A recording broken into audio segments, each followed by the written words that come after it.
दोस्तों, जैसा कि हम जानते हैं कि GPT 5.4 जो है वो लॉन्च हो गया है, लेकिन अब आप बोलोगे कि 5.4 लॉन्च हुआ तो क्या हुआ है? ये AI तो जो है वो अपना कोई ना कोई नया मॉडल लाते रहते हैं। 5.3 भी आया था, 5.2 भी आया था, 5.1 भी आया था। तो इसमें नई बात क्या है? नई बात ये है कि ये 5.4 जो है ये एक कॉमन अपडेट नहीं है, ये हम सब के लिए एक जबरदस्त अपडेट हो सकता है, क्योंकि अब जो है AI 5.4 GPT जो है वो आपके कंप्यूटर एंड सॉफ्टवेयर को मैनेज कर सकता है। ये है इसका मेन अपग्रेड। अभी तक क्या होता था, एक पैसिव असिस्टेंट वाली बात थी कि अगर आपको कोई हेल्प चाहिए होती थी तो आप ChatGPT या किसी भी LLM में जाते और वहां जाके अपनी क्वेरी करते और उस क्वेरी के अगेंस्ट आपको क्या मिलता, एक प्रॉपर रिस्पॉन्स मिलता कि भैया ये ऐसे ऐसे कर लो, मतलब हम कर ले, वो सिर्फ बताता था। तो उसे पैसिव असिस्टेंट बोलते थे। लेकिन अब जो है एक्टिव असिस्टेंट इस दुनिया में आ गए हैं, जिसमें मेन लाइन पे ChatGPT 5.4 फर्स्ट टाइम दिखा है। अब आप इसे कंपेयर मत करना मोल्टबॉट से, क्योंकि बहुत लोग कमेंट में ये बोलेंगे कि मोल्टबॉट भी तो यही सेम काम करता था। नहीं, मोल्टबॉट सिर्फ एक टूल था जो आपके कंप्यूटर को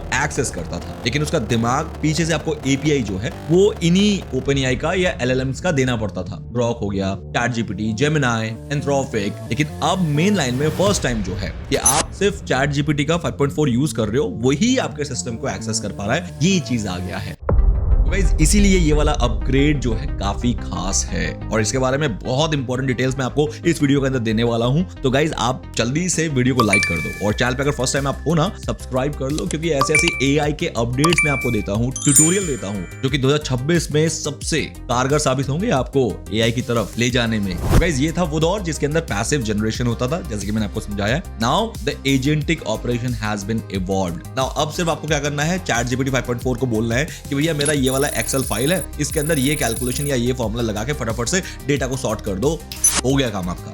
इस लेवल का दौर गाइस आ गया है 2026 में ChatGPT 5.4 के साथ। स्टार्टिंग में जब ChatGPT आया था सिर्फ आंसर प्रोवाइड करता था, सिर्फ और सिर्फ आंसर्स, उसी में हवा मच गया था कि भाई दुनिया में AI आ गया है, अब तो लाइफ बहुत इजी हो जाएगी। फिर ChatGPT का 4 एरा आया जिसके अंदर क्रिएशन स्टार्ट हो गया है। मतलब अब आपके लिए वो एसेज लिख पा रहा था, कोड लिख पा रहा था, समरीज दे पा रहा था। हम उस पे तो और खुश हो गए कि वाओ अब तो चीजें होने लगी है। अभी तक सिर्फ हमें रिप्लाई मिलता था, लेकिन अब ये करके भी चीजें दे रहा है। उसके बाद आया GPT 5 रीजनिंग, जहां पर एक्चुअली में ह्यूमन दिमाग का रिप्लेसमेंट देखा जा रहा था कि जैसे इंसान सोचता है वैसे ही अब GPT सोचने लगा है। यहां पर बहुत बड़े बड़े कॉम्प्लिकेटेड टास्क जो है वो फिर GPT करने लग गया। यही वो दौर था, रीजनिंग वाला दौर, जहां पर आपने देखा था कि बहुत सारे जॉब्स की छटाई होनी शुरू हो गई थी बड़ी बड़ी कंपनीज में। ये ले ऑफ, वो ये वाला दौर था GPT 5 में, जब रीजनिंग बहुत तगड़ी दुनिया में स्टार्ट हो गई थी। नाउ अब फाइनली मार्केट में आ गया है 5.4 का दौर, जिसके अंदर चीजें हो जाएंगी। मतलब आपको सिर्फ बोलना है और वो चीज हो रही है, आपकी आंखों के सामने दिख रहा है कि क्या क्लिक हो रहा है, क्या लिखा जा रहा है, कब सबमिट हो रहा है, क्या स्क्रॉल किया जा रहा है, everything in front of your eyes.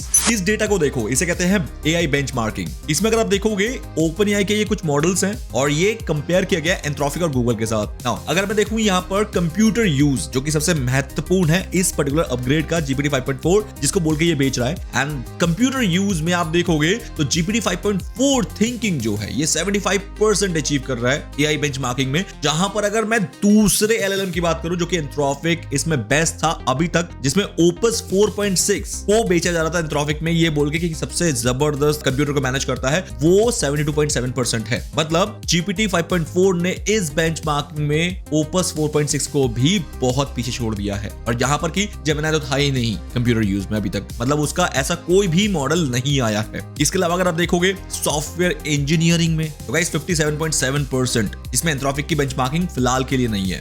Agentic browsing में, जो कि क्रोम ब्राउजर वगैरह में होता है, उसमें अभी भी जो है वो क्लॉड ही आगे है 84% और 82.7% के साथ 5.4 है GPT का। इसके अलावा गाइज एक्सपर्ट साइंटिफिक रीजनिंग, जिसके अंदर PhD लेवल की बातें होती है, 92.8% अचीव किया है GPT 5.4 ने, और क्लॉड के Opus 4.6 ने 91.3%। एंड मैथ में भी देखो कि OpenAI ने क्लॉड को बहुत बहुत बहुत पीछे छोड़ रखा है। एंड एजेंटिक टूल यूज में 54.6 again and 44.8% again, huge difference between Anthropic and OpenAI। मतलब अभी तक जो OpenAI की बहुत बेइज्जती हो रही थी Anthropic के चलते, लेकिन इस बेंचमार्क के बाद कहीं ना कहीं OpenAI OpenAI की थोड़ी सी रिस्पेक्ट बढ़नी शुरू होगी मार्केट में दोबारा से। नाउ एक और चीज जो कि बहुत बड़ी यहाँ पर देखने को मिलती है as an upgrade in OpenAI, वो है इसका मैसिव टोकन कॉन्टेक्स्ट विंडो। अभी तक जो इसका कॉन्टेक्स्ट विंडो था वो 5 लाख से भी नीचे के टोकन विंडोज थे, लेकिन अब इसको बढ़ा के 1 मिलियन कर दिया गया है। मतलब अब अगर आप चाहो तो बड़े से बड़े फाइल कोड या कोड बेस को आप इसमें डाल के पूरा काम एक ही बार में करवा सकते हो। वरना पहले क्या होता था, कॉन्टेक्स्ट विंडो फिल हो जाता था, चीजों को दोबारा समझाना पड़ता था और वो वर्क फ्लो हमारा बीच में ही टूट जाता था, जिससे ना चीजें एज अ कॉम्प्लिकेटेड हो जाती थी। बट अब देखो 1 मिलियन टोकन विंडो के साथ आप जितना मर्जी से मर्जी बड़ा कोड बेस को एनालाइज कर सकते हो या किसी डॉक्यूमेंट को यहां पर देके उसका समरी या जो भी कराना है वो करा सकते हो। तो 2 मॉडल में आता है अभी फिलहाल के लिए 5.4 थिंकिंग एंड 5.4 प्रो। नाउ अब हम इसके पीछे का ना वो साइंस जानते हैं कि एक्चुअली में कंप्यूटर का यूज करता कैसे है और उसके बाद हमें रिजल्ट कैसे प्रोवाइड करता है। क्या होता है कि जब भी हम इंसान भी कंप्यूटर को स्टार्ट करते हैं और उस पर काम करते हैं तो हमारा एक्चुअली काम करने का जो प्रोसेस है वो क्या होता है। गाइस सबसे पहले हम देखते हैं कि स्क्रीन पे क्या चल रहा है। स्क्रीन पे जो चलता है उसको रीड करते हैं और रीड करने के बाद हम वहां पर अपना माउस या कीबोर्ड पे काम करना होता है, कीबोर्ड ले जाते हैं और क्लिक करते हैं और फिर उस पे काम करते हैं। एग्जैक्टली इसका मतलब विजुअलाइजेशन के थ्रू होता है सारी चीजें। एग्जैक्टली उसी प्रिंसिपल पे ये LLMs भी काम करते हैं। तो यहाँ पर प्रोसेस ये है गाइस, सबसे पहले आपके उस स्क्रीन का स्क्रीनशॉट लेता है GPT 5.4। स्क्रीनशॉट लेने के बाद उसको पूरा रीड करता है कि कहां पर कौन सी चीजें हैं। उसके बाद एक्टिवेट करता है माउस और कीबोर्ड को। जहां पर क्लिक की जरूरत है वहां के लिए माउस यूज करता है और जहां पर कीबोर्ड स्ट्रोक की जरूरत है वहां पर कीबोर्ड के कमांड्स यूज करता है, मतलब फॉर टाइपिंग। और इसको करके वो अपना पूरा वर्क फ्लो जो है उसे मेंटेन करता है। चाहे आपके सिस्टम के अंदर कोई ऐप यूज करना हो, टूल यूज करना हो, किसी वेबसाइट को ब्राउज करना हो, ये सारी चीजें हो पाती है विदाउट इवन API को यूज करे। पहले क्या होता था, जो कि मैंने अभी थोड़ी देर पहले एग्जांपल दिया कि मोल्टबॉट जो है वो एक टूल था जो यही सेम काम करता था, लेकिन उसे हमें API की देना होता था इन्हीं LLMs का। जैसे मान के चलो OpenAI का, तो वहां पर API का पर टोकन का एक कॉस्ट होता था, मतलब पर मिलियन टोकन पे API चार्ज होता था। लेकिन अब यहां पर आपके पास अगर $20 का प्लस प्लान भी है ना, तो भी आपको इसी प्लान के अंदर पूरा ये वर्क फ्लो मिल जाता है कि आपका कंप्यूटर GPT 5.4 खुद ही एक्सेस करेगा और यूज करेगा। यहां पर आपको घबराने की बिल्कुल जरूरत नहीं है कि आपका कितना API लग गया। वहां पर बिलिंग होता था, ये API ऐसे ही देखते ही उड़ जाते थे। हाँ, बड़ी बड़ी कंपनीज तो अफोर्ड कर पाती थी, लेकिन हम जैसे लोग अफोर्ड नहीं कर पा रहे थे। लेकिन अब बहुत मजेदार चीज ये हो गई है कि $20 देके भी आप ये सेम काम करा पा रहे हो भाई। और वो भी कोई छोटे मोटे काम नहीं करा रहे हो, आप इन 6 फाउंडेशनल आर्किटेक्चरल अपग्रेड को एक्सेस कर रहे हो, जिसमें क्या क्या है, एडवांस्ड कोडिंग। कोडिंग से याद आया गाइस कि अगर आपको मोबाइल ऐप बनाना सीखना है, मेरे कई 100 स्टूडेंट ने ऐप बनाना सीख के प्ले स्टोर पे अपलोड भी कर दिया है। अब उनको बहुत बढ़िया तरीके से इंस्टॉलेशन मिल रहा है और कुछ ने तो अर्निंग भी स्टार्ट कर दी है। वही मौका मैं आपको दोबारा दे रहा हूं, इस संडे बूट कैंप ज्वाइन कर लो। 1 बजे से लेके 3 बजे तक का 2 घंटे का बूट कैंप है, पूरा ऐप बनाना सिखा दूंगा। जिसके बाद उसी संडे 3 बजे के बाद आप अपना खुद का ऐप बनाना शुरू कर दोगे। नीचे डिस्क्रिप्शन में लिंक है, 199 प्लस GST का एक छोटा सा कॉस्ट है। पे करो, सीट बुक करो, क्योंकि बहुत लिमिटेड होती है, जल्दी बुक भी हो जाते हैं। तो गाइज ऐप का ही जमाना है, अपने लिए ऐप बनाना सीखो या क्लाइंट के लिए, दोनों ही केस से आप अर्निंग स्टार्ट कर सकते हो अपने करियर की एज सून एज पॉसिबल। तो गाइज वापस आते हैं टॉपिक पे। GPT 5.4 में एडवांस कोडिंग कैपेबिलिटीज है। ऐप बनाओ, वेबसाइट बनाओ, सॉफ्टवेयर बनाओ और वो भी ऑटोमेशन पे कर सकते हो। मल्टी मॉडल परसेप्शन, चाहे इसको आप इमेज दो, टेक्स्ट दो, वीडियो दो, डॉक्यूमेंट्स दो, उन सब पे ये काम कर सकता है। मल्टी स्टेप एजेंट वर्कफ्लोज है, मतलब ऐसा नहीं कि एक एक स्टेप ही काम करता है, मतलब आप इसे पूरा काम एक ही बार में दे दो, भैया ये करके लास्ट में रिजल्ट ये देना है। तो ये मल्टी स्टेप एजेंट वर्कफ्लोज भी कर सकता है। अभी तक क्या होता था कि हमें एक स्टेप देना होता था, वो कंप्लीट होता था, उसके बाद दूसरा स्टेप देना होता था, फिर कंप्लीट करता था, फिर तीसरा स्टेप, मतलब हमारा एंगेजमेंट बना ही रहता था। लेकिन अब नहीं है, मल्टी स्टेप एजेंट वर्कफ्लोज में ये काम कर सकता है। सबसे बड़ी बात, टोकन एफिशिएंसी। अभी थोड़ी देर पहले मैंने बताया था ना कि टोकन ऐसे ही यूज हो जाते थे कि हमें पता ही नहीं चलता था कि हमें कई $100 का बिलिंग हमारा API में बन गया है। यहाँ पर टोकन को बहुत ही कायदे से यूज किया जा रहा है। टोकन की एफिशिएंसी को बढ़ा दी गई है, मतलब पहले जो काम 1 लाख टोकन में होता था, अब वो काम 20,000 30,000 टोकन में हो जाता है। ये जस्ट एग्जांपल दे रहा हूँ, ये कोई इसको मैथमेटिकली बिल्कुल एक्यूरेट मत समझना। Agentic web search and multi source synthesis, ये तो है ही मेन पर्पस ये इस पर्टिकुलर अपग्रेडेशन का। और डॉक्यूमेंट हैवी एनालिटिकल वर्कफ्लोज, मतलब 1 मिलियन टोकन आ गया है तो जितना मर्जी बड़ा आप इसे डॉक्यूमेंट दे दो, उस पे ये काम कर सकता है। 33% लेस हैलुसिनेशन। हैलुसिनेशन एक ऐसा रोड़ा था इस LLM इंडस्ट्री का जिसमें क्या होता था कि हमें तो ज्यादा फर्क नहीं पड़ता था, लेकिन ये बड़ी इंडस्ट्री के जो एंटरप्राइज लेवल पे काम होता था ना, वहां पर क्या होता था कि एक ही चीज के 2 मीनिंग या 4 मीनिंग या 5 मीनिंग निकलते थे। अब AI को पता नहीं चलता था कि यार इसमें से मतलब यूजर क्या चाह रहा है, मुझे नहीं पता, तो वो हैलुसिनेट वहां पर करता था कि अच्छा ये रैंडमली पिक कर लेता हूं ये वाला सोल्यूशन। बाद में पता लगा कि भैया नहीं, ये वाला पिक नहीं करना था, ये वाला पिक करना था, तो उसे कहते हैं हैलुसिनेशन। तो यहां पर एडवांसमेंट बढ़ाई गई है, हैलुसिनेशन को 33% और कम कर दिया गया है, जिससे आउटपुट जो है वो एक्यूरेसी की तरफ बढ़ जाए। Less likely to produce false outputs, जो कि बहुत मतलब अगेन इट्स एन अपग्रेड मैं मानता हूं गाइस। अगर आप इनमें से किसी एक में भी काम करते हो तो भाई आपका तो काम हो गया बहुत ही बाएं हाथ का।